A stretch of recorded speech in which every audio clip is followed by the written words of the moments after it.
안녕하세요. 자, 이번 시간은 이제 제 120회 전산회계 2급 기출문제 해설 강의 이론 시간입니다. 실제 시험 볼 때나 연습할 때나 실무를 먼저 하고 이론을 푸세요. 물론 반대로 해도 되지만 문제가 이론부터 있으니까 이론부터 해도 되지만 이론 하다가 한두 개라도 막히면 열받아서 실기할 때 손 떨려서 안 된다고 그랬죠. 실기 먼저 하세요. 실기 하고 오셨죠? 갑니다. 자, 먼저 회계상 거래. 회계상 거래가 아닌 거죠. 아닌 거. 즉 회계상 거래는 반드시 자산부채 자본의 변동이 있어야 된다. 따라서 계약, 주문, 보관, 약속, 뭐 임직원 보관, 임직원 채용 이런 것들은 대표적으로 회계상 거래가 아닌 거지요. 끝났지요. 답이지요.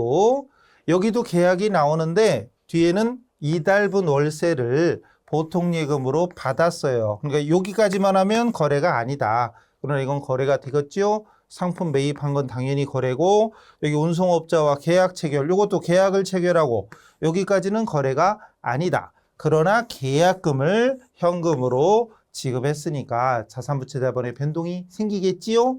어려운 거 아니겠지요. 똥. 자, 그 다음 이번에는 이것도 우리 회계 들어오자마자 거의 제일 처음 배웠던 생기초죠. 생기초. 가나 가로 채우기인데 재무상태표는 일정 시점이지요. 재무상태표는 일정 시점. 몇 월 며칠 현재 제시 재무상태표는 시점 제시예요. 제시. 그러면 거의 다 끝난 거지. 그 다음 뭐 어쩌고저쩌고 써있고 그 다음에 여기 손익계산서는 일정 기간이죠. 1월 1일부터 12월 31일까지 이렇게 되는 거고 재무상태표는 12월 31일 현재 이렇게 되는 거죠. 그 답은 1번이지요. 결과적으로 재무상태표만 일정 시점이고 나머지는 모두 일정 기간입니다. 이거 중요한 거지요. 근데 이걸 억지로 뭐 제시 이렇게 안 해도 재무상태표는 자산부채 자본이니까 12월 31일 현재 가지고 있는 재무상태라는 말만 딱 들어도 1년 동안의 재무상태가 아니라 몇 월 현재 재무상태 이거잖아요. 12월 31일 현재. 헷갈리면 아니 되어요. 다음 현금 및 현금성 자산 시험에 많이 나온다고 그랬죠? 아닌 거. 현금, 보통예금, 당조예금, 보통예금, 당조예금. 그 다음에 무슨 수표, 통화대용증권. 전국 타자가 우송 1만 배대 통화대용증권. 그 다음에 취득 당시 만기가 3개월 이내이면 현금성 자산이지만 5개월이니까 안 들어가지요. 이 정도도 쉽게 찾아야 됩니다. 다음. 자, 거래를 분개할 경우 가와 나에 들어갈 계정 과목 올바르게 짝지어진 것은 매입처에서 컴퓨터 열 때 컴퓨터를 매입했어요. 그리고 어음을 발행했습니다. 그런데 문제는 5대는 판매용이고 즉 상품이고 나머지 5대는 업무용으로 즉 비품이란 말이죠. 이것도 우리 실기할 때도 종종 나오는 거죠. 아주 중요한 거지요. 상품, 즉 재고자산, 상품 매매 대금으로 발행했을 때는 지급음. 답은 1, 2번 중에 하나겠지요. 그리고 눈치학상. 1번은 똑같고 2번은 다르잖아요. 눈치학상 이거겠지. 당연히 이겁니다. 상품이 아니죠. 재고자산이 아니죠. 이럴 때는 미지급금이다. 외상매입금도 마찬가지잖아요. 외상매입금. 외상으로 사왔을 때도 상품일 때는 외상매입금. 그리고 두 개가 매입채무죠. 매입채무. 상품이 아닐 때는 미지급금입니다. 아주 중요한 거죠. 상품일 때는 외상매입금 지급보험. 상품이 아닐 때는 미지급금. 우리 실기할 때도 많이 나오는 겁니다. 이거 틀리면 아니 돼요. 다음. 자, 운수업자가 상품을 수입했대요. 상품을 수입하고 직접 판매 및 수탁자를 통한 위탁 판매. 내가 직접 팔거나 딴 사람한테 부탁해서 팔아달라고 하고 수수료 주거나 하고 있대요. 재고자산 관련 현황이 다음과 같을 때 기말 재고자산가액이 얼마냐. 먼저 보관 중인 상품이 10만 원이 있고요. 수탁자, 부탁을 받은 사람 부탁을 받은 사람 상대방, 수탁자가 보관 중인 무한상사, 우리 회사가 무한상사야. 무한도전이 아니고 무한상사. 어쨌든 결론은 내가 부탁했는데 결국 수탁자가 보관 중이래요. 팔린 거 안 팔린 거? 안 팔렸죠. 그럼 이것도 재고자산에 포함이 됩니다. 그 다음에 이건 회계 2급에서는 조금 어려울 수 있죠. 선적지 인도 조건에 따라 매입하여 운송 중인 미착상품이다. 앞뒤 딱 자르고 그냥 미착상품만 써 있으면 기말재고에 포함됩니다. 그런데 여기 잘 봐요. 내가 샀죠. 샀는데 지금 운송 중이야. 오고 있어. 미국에서 샀는데 지금 태평양 건너고 있어. 태평양 한가운데 있어. 예를 들어서 근데 보세요. 선적지에서 인도. 선적은 물건을 실어 보내는 거. 물건을 실어 보내는 순간 인도 넘겨준 거예요. 그러니까 미국에서 지금 한국으로 오고 있는데 여기 있어. 근데 여기서 선적을 했죠. 선적을 했지. 그럼 여기 도착이 되겠죠. 언젠가. 근데 선적하는 순간 인도 넘겨줬대. 선적하는 순간 넘어갔대. 그럼 이거 누구 거냐? 내 거지, 내 거. 매입자 거예요, 매입자 거. 매입자의 재고자산이니까 결론은 얘도 포함. 다 포함시켜야 돼요. 35만 원, 4번이 되는 것이고, 만약에 도착지 조건이다. 그럼 이 도착지에서 인도 넘겨주는 거예요. 그럼 도착지에서 넘겨주는 건데 지금 여기 오고 있으니까 아직 도착이 안 됐죠? 이럴 때는 내 거 아니다 이거지. 그럴 때는 포함시키면 안 됩니다. 도착지 조건일 때는 포함이 안 돼요. 그러니까 선적지, 도착지라는 말뜻, 그 말뜻만 알면 자동으로 그냥 공짜로 풀 수 있는 문제인데 요즘은 점점 한자를 안 쓰니 말을 못 알아듣고 선적이 뭐다냐 막 이러고 있으면 곤란하다는 얘기죠. 다음 거래 내역 보고 대구 상점 입장에서 분계를 할 때 차변에 뭐가 오냐요? 옳은 거. 서울 상점은 서울이 대구한테 상품을 매입. 대구한테 상품을 샀구나. 이렇게 됐네. 대구는 판매한 거죠. 그죠? 대구는 판매자고 서울은 매입자죠. 대구는 수표를 발행했대. 그러면 지금 누구 입장? 대구였지. 대구는 팔았잖아요. 팔았으니까 대변의 상품 매출이죠. 상품 매출이고 그리고 대금은 뭘로 받은 거예요? 서울이 수표를 발행해서 준 거지. 그럼 서울은 상품을 매입하고 수표를 발행해 줬으니까 당좌 예금인 거고 받은 사람 대구는 타인 발행 수표니까 당연히 현금이 되겠지요. 물어본 게 차변 과목 요거 현금 이걸 물어본 거죠. 타인 발행 수표 현금 생기초죠? 이거 틀리면 곤란해요. 곤란합니다. 회계 들어와서 거의 초반에 회계 원리 들어와서 생기초 띄고 초반에 나온 거지요. 타인 발행 수표 현금 이거 모르면 안 돼요. 자, 괄호 안에 들어갈 감가상각 방법 옳은 것은 삐리리는 내용연수 초기에 감가상각비가 많이 계산이 되고 기간이 경과할수록 줄어드는 이런 거겠죠. 감가상각비가 처음에는 많이 나중에는 줄어들어. 무슨 법이다? 뻔하죠. 정률법 이거 얘기하는 거지요. 총액법이나 선입선출법은 감가상각 방법이 아니지요. 이건 뭐 재고자산 평가 방법 같은 거 이런 거 얘기하는 거고 총액법은 어디다 쓰지? 뭐 이런 계산 방법에는 없는 거죠. 어쨌든 답은 2번. 정액법은 일정한 것이고 정률법은 체감하는 것이지요. 가속상각법. 초반에 상각비가 어떤 게 더 많으냐 이런 거 많이 나온다고 그랬죠. 이거 중요한 겁니다. 자, 이 부분은 물론 마냥 쉬운 생기초는 맞는데 어쨌든 아니지만 그래도 이 정도는 아주 쉽게 찾아내야 됩니다. 이제 강의를 정상적으로 무난히 소화하셨다면 이건 그냥 거의 공짜야, 공짜. 근데 이게 어렵다 그러면은 이론서를 많이 안 봤다는 얘기니까 회계 2급부터 이론서랑 안 친하고 이렇게 넘어가면 1급 넘어가면 소화를 못 합니다. 꼭 기본 강의 이론서 많이 보셔야 돼요. 그다음 자산에 관한 설명 옳지 않은 거 틀린 거. 자산은 미래의 경제적 효익이 유입될 것을 예상하는 것이 자산이다. 맞죠? 재고자산과 유형자산은 비유동자산이다. 이건 아니지. 유형자산은 비유동이 맞지만 재고자산은 유동자산이지요. 이거는 솔직히 머릿속에 있는 게 가장 기본이지만 시험 볼 때 갑자기 생각이 안 나. 그럼 실기 프로그램 들어가서 계정 과목 및 적유 등록 클릭 딱 하고 들어가면 왼쪽에 당좌자산, 재고자산, 유형자산 다 써 있잖아요. 그거 컨닝해도 됩니다. 근데 이건 머릿속에 있어야 돼요. 어쨌거나 답은 2번. 자산은 유동과 비유동이 있고 부채도 유동, 비유동이 있고요. 선급금, 미수금, 비품도 있네. 이런 것들은 다 자산이다. 아, 그렇죠. 요 두 개는 유동자산이고 얘는 비유동자산이지요. 이런 것들을 그냥 쉽게 와닿아야 되는데 모르겠슈 이러면 공부 안 한 게요. 이론 공부 안 한 거예요. 아무리 우리 전산세무회계가 실무형, 실기형 시험이더라도 이론이 바탕이 되지 않으면 실무도 힘든 거니까 이론 공부 많이 하셔야 됩니다.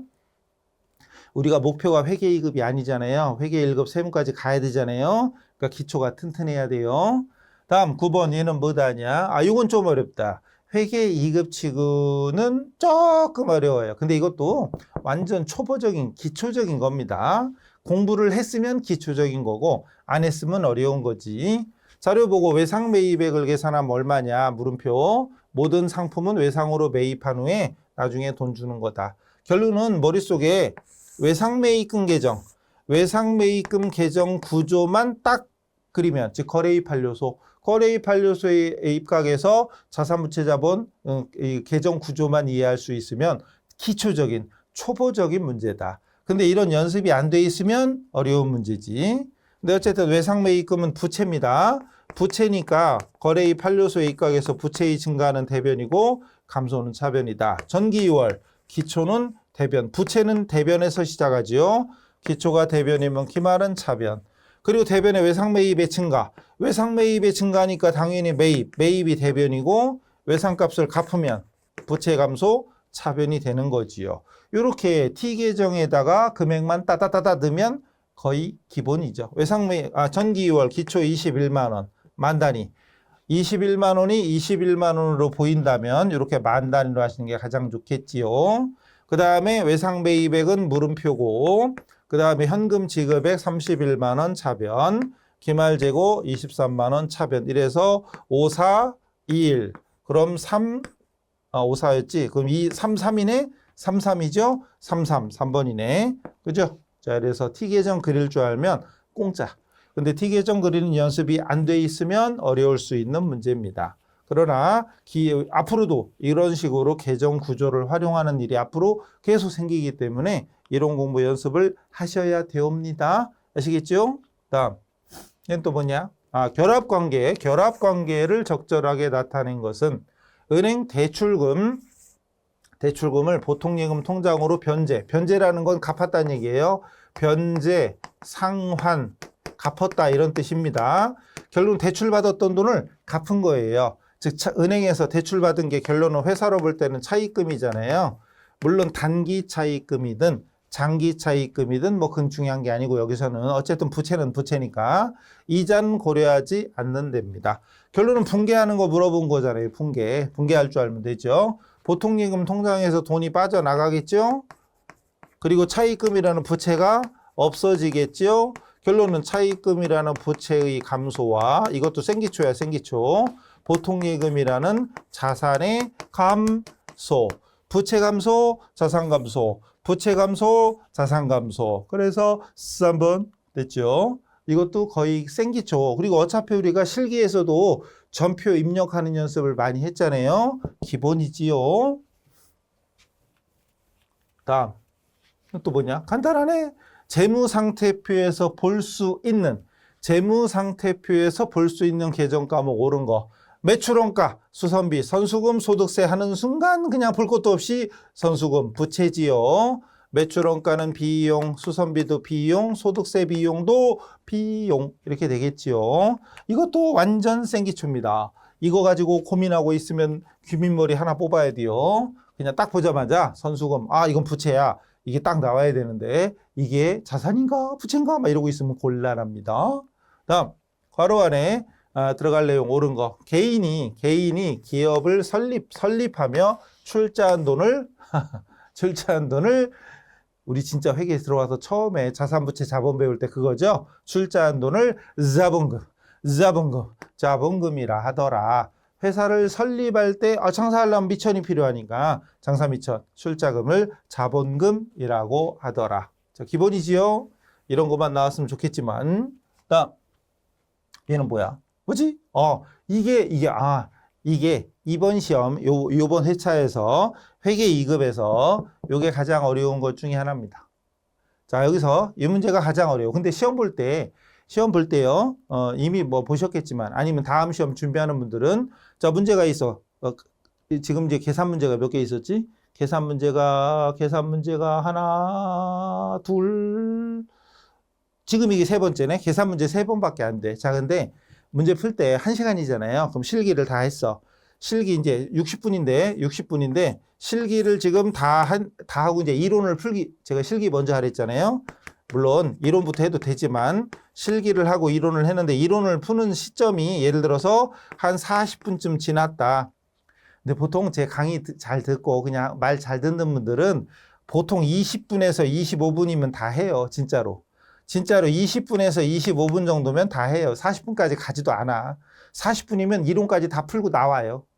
시험 진짜로 넘어가고 이거 빨리 푼다고 좋은 건 아니니까. 근데 만약에 40분까지 왔다고 쳐. 20분 남았어.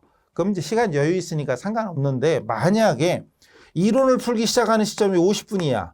이제 10분밖에 안 남았어. 그럴 때 시간이 없을 때는 이런 계산 문제는 일단 제껴요. 이론 문제, 말 문제. 이론 문제 먼저 풀고 계산 문제는 나중에 풀어요. 즉 계산 문제는 그냥 몇 개 되지도 않지만 3개인데 3개를 일단 제껴. 말 문제부터 풀어 빨리. 왜 시간이 없을 때는 계산하려면 시간 걸리잖아요. 그러니까 시간을 조금 더 뺏기기 때문에 일단 계산 문제는 제껴요. 제껴놓고 풀어요. 자, 근데 시간이 여유 있다? 그럼 상관없어요. 근데 특히 이 13번 문제는 이게 A형은 13번이잖아요. 근데 문제지를 B형 받으면 이 문제가 3번이야, 3번. 그러니까 1번부터 5번하고 11번부터 15번 이렇게 해서 바뀌는 거예요. A형, B형이. 시험장에 가면 이게 바뀌어요. 그래서 B형 받은 사람은 3번이 이게. 그럼 3번 받자마자 이 문제 만났어. 그러면 시간이 넉넉하면 풀면 되고 시간이 별로 없이고 그럼 빨리 제끼고 4번부터 푸는 거예요. 뭔 얘기인지 아시겠죠? 자, 근데 어쨌든 이번 시험에서 이 문제가 제일 어려웠다. 특히 요거 매출원가의 20% 이익을 가산하여 팔고 있대요. 자, 이 문제. 매출원가의 20% 이익 가산하여. 그리고 매출액은 4,800이네. 4,800만 원이다. 물어본 건 매출 총이익이에요. 매출 총이익은 어떻게 구하냐? 매출액에서 매출원가를 빼는 거잖아요. 그죠? 매출액에서 매출원가를 빼는데 매출액이 4,800만 원이고 매출원가가 얼마냐? 그럼 이익이 나오겠지요. 근데 여기서 이 용어 매출원가의 20% 이익을 가산하여 판매하고 있다라는 말을 이해하는 사람은 계산기 누를 것도 없이 벌써 끝났어. 그냥 4,000, 그럼 800, 그럼 801번이에요. 그냥. 볼 것도 없어 그냥. 자, 근데 이게 뭐냐? 이런 사람들. 그래서 매출원가 그러면 또 습관적으로 매출원가는 기초재고액에 순매입액, 매입액을 더하고 기말재고액을 뺀 거예요. 근데 여기 기초재고 어디 가시오? 뭐 이러고 있으면 곤란한 거지. 여기서는 그런 게 필요 없어요. 그냥 어쨌든 매출원가의 20% 이익을 가산하여 판매하고 있다라는 걸, 자, 매출원가 곱하기 1 플러스 이익률. 그러면 매출액이 나오더라. 이렇게 공식을 만들 수 있죠. 원가의 1 플러스 이익률, 이익을 가산하여 판매했다. 그러니까 매출원가가 X라면 곱하기 1.2 그랬더니 매출액이 4,800만 원이더라. 이렇게 된 거지요. 그럼 X는 1.2로 나누면 4,000이잖아요. 여기가 4,000만 원이니까 800만 원이 그냥 나옵니다. 만 단위로 그냥 나옵니다. 그러니까 매출원가의 20% 이익을 가산하여 판매하였다라는 말만 가지고도 이런 문제를 해결할 수 있으면 그래도 산수도 좀 되고 회계 원리, 회계 이론, 용어를 제대로 알고 있는 겁니다. 이 문제가 좀 이제 회계 2급 이번 회차에서는 제일 어려웠던 것 중에 하나다. 이 말 뜻을 모르면 곤란하죠. 그럼 기초재고, 매입, 기말 이거 찾고 있으면 답이 안 나오죠, 그죠? 이게 만약에 매출 이게 원가의 20% 이익 가산하여 매출했다가 아니라 만약에 매출 총이익이 만약에 매출 총이익률이 20%였다면 그랬다면 이익은 그냥 매출액 곱하기 20%예요. 매출액 곱하기 20%니까 그때는 2번이겠지. 매출 총이익률 20%였다면 답은 2번. 근데 원가의 20% 이익을 가산하여 매출했다. 그러면 답은 1번입니다. 그래서 매출 총 이익률은 매출액의 몇 프로가 이익이다. 이 소리예요. 이걸 모르면 곤란하다. 자, 이건 쉽죠. 판관비. 판관비 항목에 해당하는 계정 과목으로 맞는 거. 판관비인 거. 볼 것도 없이 1번 끝났네. 선급 비용은 자산이고 이자 비용은 영업 외 비용이죠. 얘도 그러네. 영업 외 비용이죠. 근데 이것도 머릿속에 이 정도는 그냥 바로 나와야 되는데 갑자기 생각이 안 나. 그럼 시험장에서는 어떻게 해요? 또 아까처럼 계정 과목 및 어차피 우리 이 1시간 동안 이론과 실기를 그냥 내 맘대로 풀면 되기 때문에 실기 프로그램에 계정 과목 및 정규 등록 클릭해가지고 여기 복리후생비가 어딨나 찾아볼 수도 있어요. 컨트롤 F 눌러가지고 찾아도 됩니다. 그래서 이건 그냥 머릿속에 있어야 되는 게 당연하지만 긴장해서 시험장에서 생각이 안 난다. 그럴 때는 계정 과목 및 정규 등록을 뒤져봐도 됩니다. 자, 마지막 영업의 비용. 영업의 비용으로 계상되는 거래로 옳은 거. 영업의 비용은 아까 조금 앞에 문제가 판관비였잖아요. 판관비가 아닌 거죠. 그리고 영업의 비용에는 무슨 손실 또는 이기기 기억납니까? 이기기, 손실 이기기, 이자 비용, 기부금, 기타의 대손상각비였지요. 교회 헌금으로 지급한 거 이게 기부금이잖아요. 뭐요? 그럼 이게 답인디? 답이네? 끝났네. 급여라든가 거래처에 선물하는 건 접대비. 근데 여기서 접대비가 예전에는 접대비인데 지금은 기업 업무 추진비로 계정 과목이 바뀌었죠. 그죠? 어쨌든 판관비고 대손상각비죠. 대손상각비 이런 것들은 전부 다 판관비입니다. 그죠? 판관비. 비료 여과 비료로 끝나는 말이었죠. 여과 비료. 기부금은 영업의 비용이다. 그래서 회계 2급은 이제 아무래도 이제 비전공 완전 초보자들이기 때문에 뭐 마냥 쉽지는 않겠지만 그래도 강의를 기본적으로 강의만 잘 들었으면 아까 뭐 매출원가 20% 가산하 매출했다 요 부분 그러고 보니까 거기서 이의 신청이 있었구나. 거기서 이의 신청이 있었는데 결론은 안 들어줬어요. 아무 문제 없거든. 아무 문제 없어요. 매출 총이익률하고는 다른 말이다. 그래서 그 13번이 이의 신청도 있었지만 안 들어줬습니다. 그래서 그 문제 빼고는 무난히 그냥 회계 2급 수준에 사실은 그 중에 난이도가 높은 건 없어요. 쉬운 거야. 근데 느낌상 시험 보는 사람은 좀 어렵죠. 그죠? 근데 어렵다 느끼면 안 돼. 이 정도는 충분히 할 수 있다. 그럼 다음 시험 준비하는 분들은 특히 이 정도 나오면 나도 15개는 다 맞출 수 있다. 그러면 제일 좋은데 한두 개는 모르겠지만 나머지는 맞추겠다. 이 정도는 돼야 돼요. 준비 잘 하셔서 시험 잘 보시고 꼭 합격하시고 합격 후에는 합격 후기도 좀 남겨주세요. 아셨죠? 자, 그래서 120회 전산회계 2급 기출문제 해설 강의를 마치도록 하겠습니다. 수고하셨습니다.